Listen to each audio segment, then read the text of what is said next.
निकलो यहाँ से, देख लो। नक्श को समझ ही नहीं आ रहा था कि आखिर ये सब हो क्या रहा है। नक्श ने उस आदमी की एम्प्लॉय आईडी देखी और तब नक्श को पता चला कि ये आदमी विपुल नागर है, असिस्टेंट एचआर भानुशाली ग्रुप।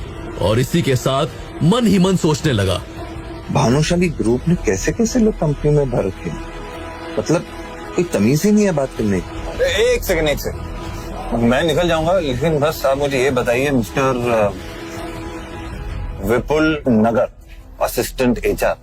नागर मिस्टर विपुल नाग घर। हाँ गर। मैं बस ये जानना चाहता हूँ कि तुम्हें अथॉरिटी किसने दी एक एचआर होके भानुशाली कंपनी के किसी भी एम्प्लॉय को फायर करने? बस ये बताओ, मैं निकल जाऊँ। भीड़ को अब मजा आने लगा था और फुसफुसाहट का दौर भी शुरू हो गया था। नक्श का सवाल सुनकर विपुल के चेहरे के तोते उड़ गए थे। वाकई में विपुल के पास किसी को भी फायर करने की कोई अथॉरिटी नहीं थी। लेकिन इससे पहले कि विपुल कुछ बोलता, शिवानी ने बीच में टोकते हुए कहा, अच्छा, तुम कह रहे हो कि विपुल के पास तुम्हें फायर करने की अथॉरिटी नहीं?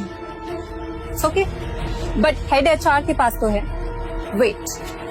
नफरत की नजरों से शिवानी ने नक्श की ओर देखा और तुरंत ही अपना मोबाइल बाहर निकाला और कुछ टाइप करने लगी। काम हो जाने के बाद शिवानी के चेहरे पर शातिर मुस्कान नाच रही थी। अरे what the hell is this? 5 minute से भी कम समय के अंदर सूट पहने एक औरत भानुशाली ग्रुप के ऑफिस से बाहर आई। उस औरत को देखकर ऐसा लग रहा था जैसे वो करीब 40 से 45 साल की होगी। वो औरत भानुशाली ग्रुप के पब्लिसिटी डिपार्टमेंट की हेड एचआर नैनिका थी और साथ ही साथ वो शिवानी की चाची भी थी। समझे दोस्तों? तो शिवानी की चाची की वजह से शिवानी को भानुशाली ग्रुप के साथ कॉन्ट्रैक्ट साइन करने का मौका मिल रहा था।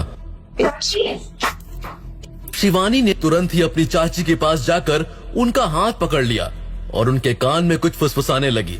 नैनिका ने सीधा कड़क अंदाज में बोली, क्या तुमने इसकी कार को टक्कर मारी है? जल्दी से सॉरी बोलो और यहाँ से दफा हो जाओ, वरना मुझे पुलिस को बुलाना पड़ेगा और फिर वही ये मामला हैंडल करेंगे, समझे?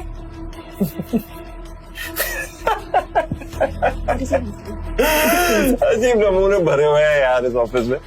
मतलब मैडम, मैं आपको जानता नहीं तो मैं आपकी बात क्यों मानूं? और अगर आपको पुलिस को बुलाना है तो शौक से बुलाइए, मुझे कोई प्रॉब्लम नहीं। बल्कि इनकी गाड़ी से मेरी गाड़ी की टक्कर लगी है, पुलिस आएगी, सब दूध का दूध पानी का पानी। बुलाइए। क्या ये लड़का नैनिका मैम को नहीं जानता?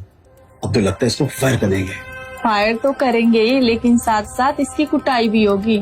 जब नैनिका ने नक्श को देखा जिसके चेहरे पर कोई शिकन नजर नहीं आ रही थी, तो उसे और भी ज्यादा गुस्सा आने लगा था। तुम हमारी ऑफिस के नए सिक्योरिटी गार्ड हो, है ना? तो सुनो, तुम्हें यहाँ नौकरी करने की कोई जरूरत नहीं है। You are fired, please leave.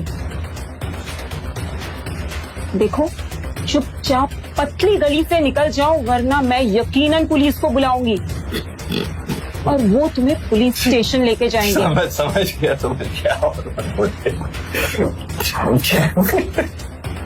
मुझे लगता है इस ऑफिस में अरे नमूने, अरे ना, ये तो तुम्हारी बिरादरी की निकली।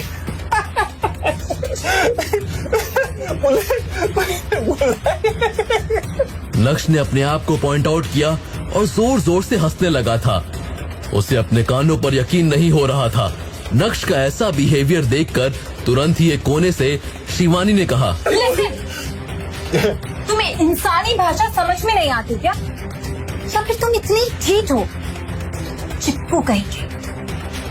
तुम्हें पता है, तुम मेरे लिए इतने अनलकी हो।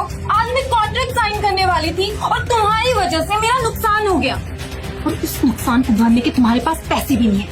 सी हाँ? और अब ये लोग तुम्हें जाने को बोल रहे हैं और तुम जा भी नहीं रहे हो। तुम चाहते क्या हो? I said get out from here. मुझे तुम्हारी ये शक्ल दोबारा नहीं देखी। Get lost. नक्श अभी भी एकदम शांत था कि देखकर नैनिका को भी गुस्सा आया। लेकिन इससे पहले कि नैनिका कुछ बोलती, अचानक से कार के हॉर्न की आवाज आई।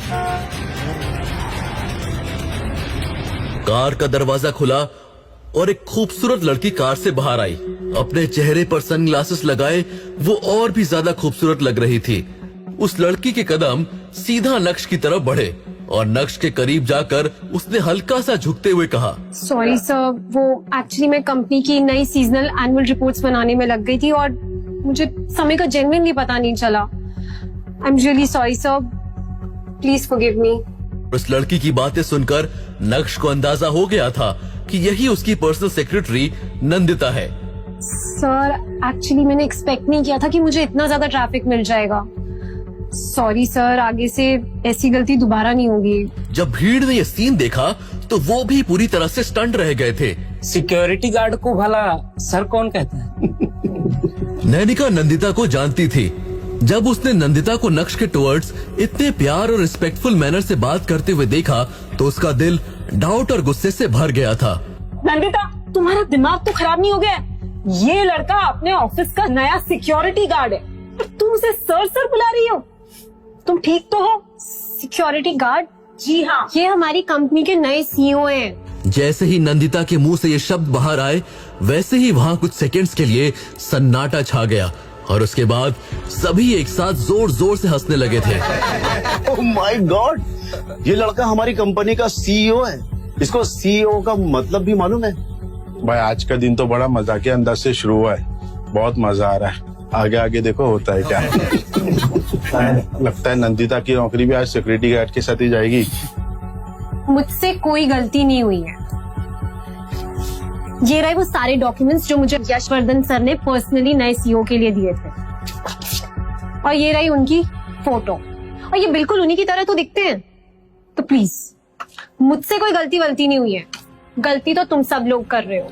नंदिता की बात सुनने के बाद नैनिका का क्या रिएक्शन होगा? नंदिता के पास जो तस्वीर है क्या वो नक्श की है? क्या अब नैनिका और विपुल नागर की नौकरी खतरे में थी, या फिर इस तस्वीर के पीछे भी कोई कहानी छुपी होगी? क्या शिवानी को नक्श के स्कूटर की भरपाई करनी होगी? क्या नक्श अब शिवानी के साथ कोई कॉन्ट्रैक्ट साइन करेगा? जब असली में सभी के सामने नक्श की असली आइडेंटिटी आएगी तब क्या होगा? जानने के लिए सुनिए इंस्टा